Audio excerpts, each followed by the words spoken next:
Bapak, Ibu, dan saudara-saudara di dalam Kristus, kita berjumpa kembali dalam acara Menyapa hari ini.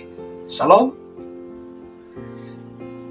Pada pertemuan kita kali ini, saya akan berikan kesaksian tentang pelayanan kami dari Pemantang Siantar dan di Pos PI Sibolga. Pos PI Sibolga adalah bagian dari pelayanan Gereja Kristen Kalam Kudus Pemantang Siantar, yang pada awalnya adalah pos PI baru, tetapi kemudian terus berkembang dan sekarang sudah menjadi satu jemaat, sudah menjadi gereja mandiri. Itulah Gereja Kristen Kalam Kudus Sibolga.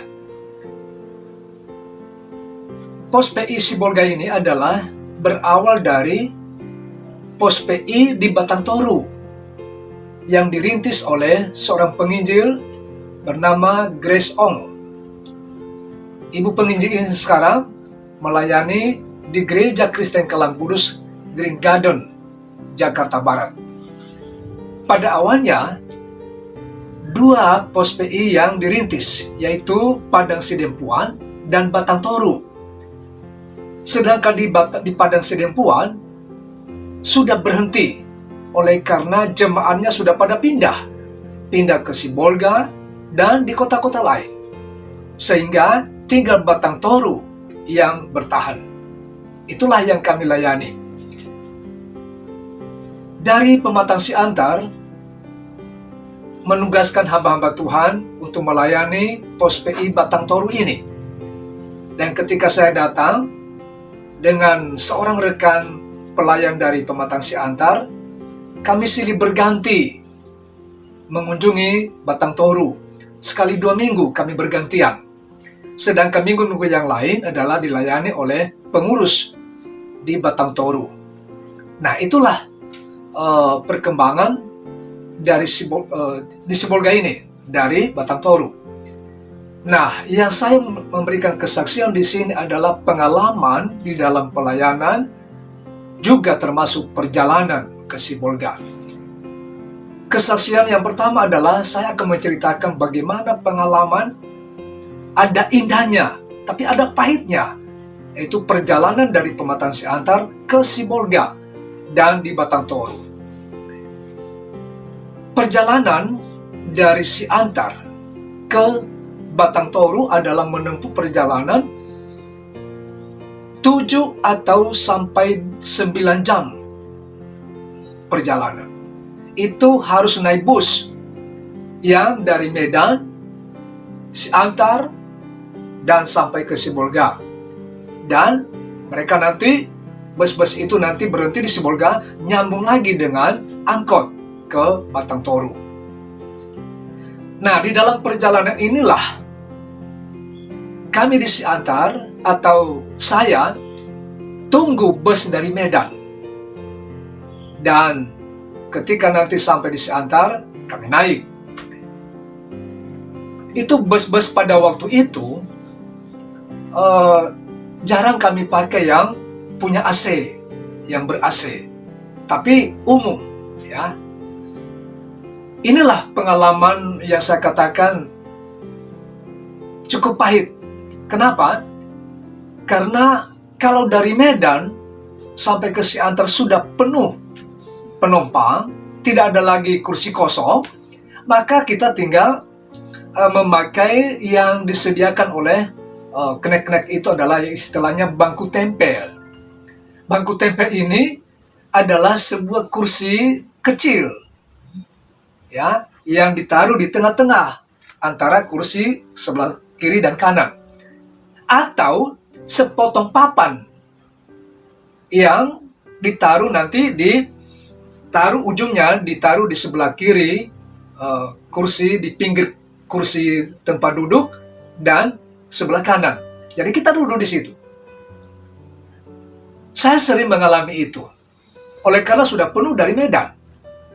Dan kadang-kadang juga saya berdiri, ya, bukan hanya saya, penumpang yang lain juga berdiri. Ya.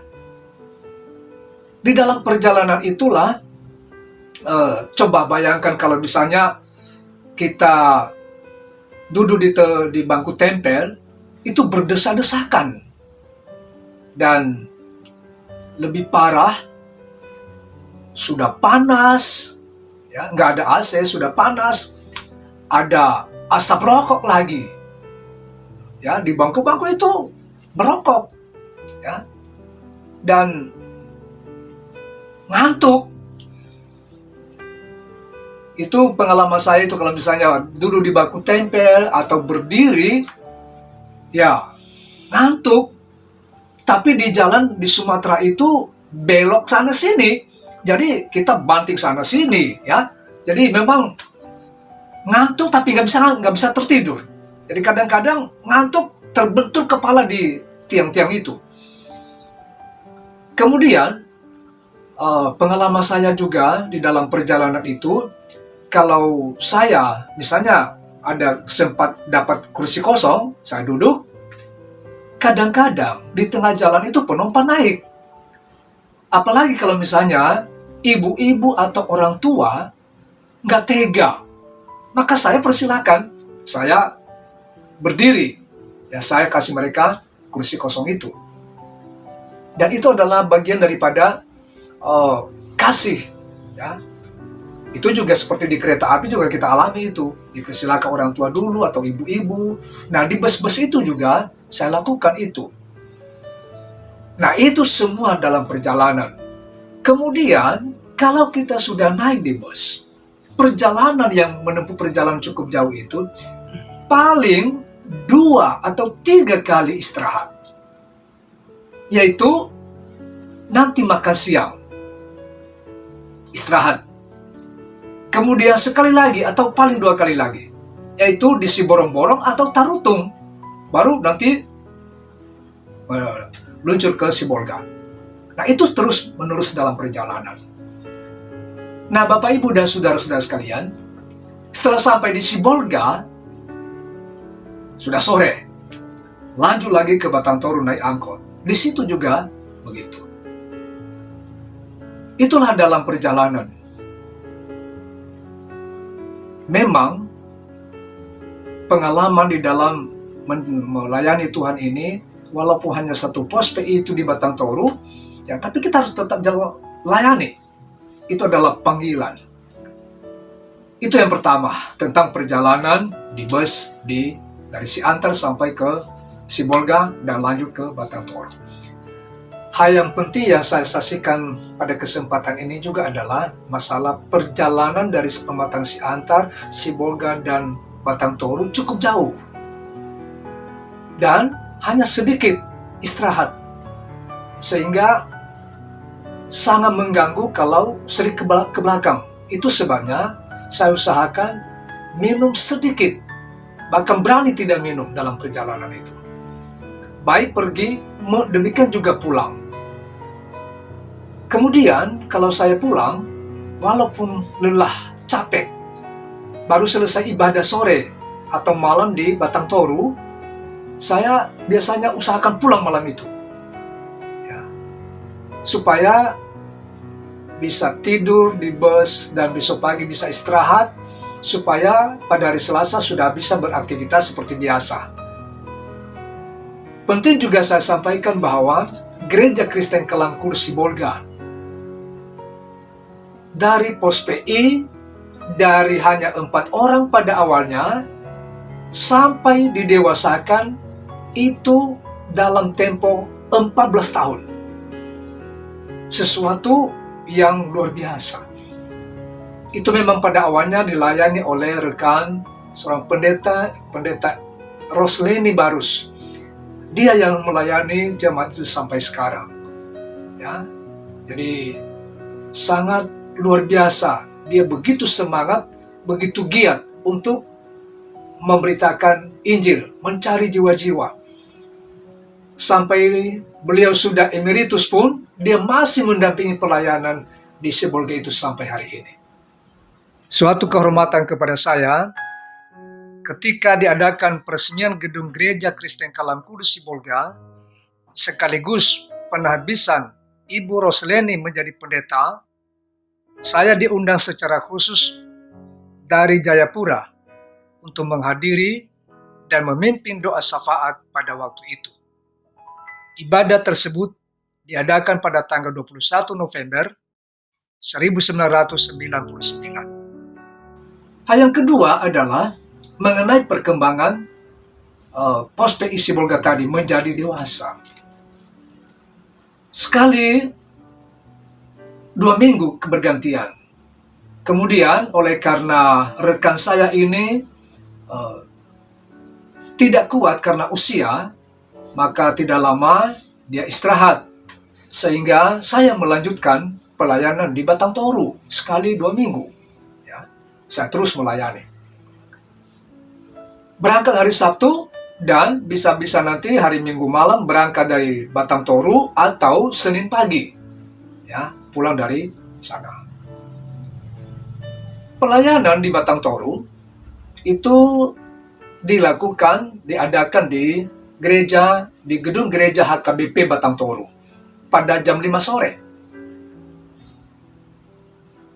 Kemudian tentang Sibolga, seorang pengurus yang bernama Bapak Wahyu, dialah yang sangat giat di dalam pelayanan. Dia memberikan dorongan kepada kami untuk adakan kontak, dan dia terus mengadakan kontak dengan saudara-saudara atau jemaat dari Sidempuan yang sudah pindah ke Sibolga. Dia kontak. Nah, karena sudah rutin kami datang, dia mengadakan komunikasi, kalau bisa kita buka pos PI di Sibolga. Nah, saudara-saudara yang sudah ada di Sibolga itu mereka sambut dengan senang hati, dengan gembira. Jadi sejak itu ada kontak, lalu kadang nanti kalau saya sampai hari Sabtu, kami berangkat Minggu pagi ke Sibolga, kunjungan, ketemu mereka, bicara-bicara, sampai pada suatu kali ada kesepakatan. Oke, di Sibolga kita buka ibadah pertama. Nah, kami sudah sepakati itu, dan beberapa jemaat di Sibolga juga sangat senang. Sehingga pada waktu saya nanti datang, saya mulai tidur di penginapan di Sibolga supaya saya bisa ketemu dengan jemaat yang sudah pindah di Sibolga ini. Nah, demikian seterusnya. Kami putuskan ibadah perdana adalah tanggal 25 November 84 di Sibolga. Dan sebelum itu saya sudah wanti-wanti dan saya sudah sampaikan kepada istri, oleh karena pada waktu itu istri saya sedang hamil tua. Saya katakan tanggal 25 November kita buka ibadah perdana Pos PI Kalam Kudus di Sibolga. Saya harus datang. Jadi kita doakan, kita serahkan kepada Tuhan. Biarlah Tuhan yang memberikan terbaik. Supaya baik nanti saya yang pergi ke Sibolga tenang, dan juga Mami yang tinggal bisa juga tenang. Kalau bisa, kita mohon Tuhan yang menuntun agar anak kita pertama ini lahir sebelum saya ke Sibolga, atau sesudah saya pulang dari Sibolga. Dan puji Tuhan, sebelum saya berangkat ke Sibolga tanggal 24, untuk besoknya tanggal 25, anak kami pertama lahir pada tanggal 16 November 84. Ini satu nanti yang menjadi kesaksian saya bagi jemaat, baik di Sibolga maupun di Batang Toru. Bapak, Ibu, dan saudara-saudara sekalian, tibalah saatnya kami memulai ibadah di Sibolga. Kami mulai pada pagi hari, jam 10 pagi. Dan saudara tahu berapa orang jemaatnya? Ibadah perdana kami mulai di rumah jemaat dengan yang hadir dengan jemaat 4 orang, 5 dengan saya. Itu pun Pak Wahyu juga datang dari Batang Toru. Tapi semangat, kami yakin Allah yang sudah memulai itu. 4 orang ini terus yang kami layani. Beberapa waktu ibadah itu kami laksanakan di rumah mereka. Kemudian, karena jemaat itu memikirkan bagaimana kalau kita sewa tempat. Nah, itu masuk akal. Jadi kami sewa sebuah rumah yang itu nanti setiap kali saya datang, disitulah saya menginap di rumah itu. Sekalian besok ibadah di situ. Jadi kami lakukan itu beberapa waktu, dan itu saya lakukan, menginap di tempat itu. Dan kalau sudah tiba di Sibolga, saya kunjungi mereka, sekalian ingatkan mereka untuk besok hari kita ibadah. Demikian seterusnya. Dan setelah selesai ibadah di Sibolga, Pak Wahyu sudah datang juga. Nanti kami pulang, berangkat lagi ke Batang Toru untuk ibadah sore hari Minggu di Batang Toru. Nah, puji Tuhan, perkembangan jemaat di Sibolga, oleh karena kota yang lumayan banyak penduduknya dan beberapa juga kenalan-kenalan, kita kunjungi dan nampak bahwa ada kemajuan. Mulai satu persatu datang, bertambah. Sampai akhirnya jemaat itu bertambah terus. Dan jemaat itu mulai rindu. Alangkah baiknya kalau kita memikirkan mendoakan sebidang tanah untuk tempat ibadah kemudian hari. Dan mulailah didoakan. Jemaat juga terus bertambah. Sehingga ibadah-ibadah gereja terus juga kita lakukan secara rutin. Semua ibadah-ibadah, mulai ibadah Jumat Agung, Paskah, Kenaikan, Pentakosta, kita ikuti semua. Kemudian juga hari lepas hari, tahun demi tahun, jemaat bertambah. Ada pemberkatan nikah, penyerahan anak, baptisan kudus bagi jemaat-jemaat yang baru percaya. Jadi sungguh memberikan semangat kepada kita. Jadilah ditemukan sebidang tanah. Akhirnya tanah itu kita beli.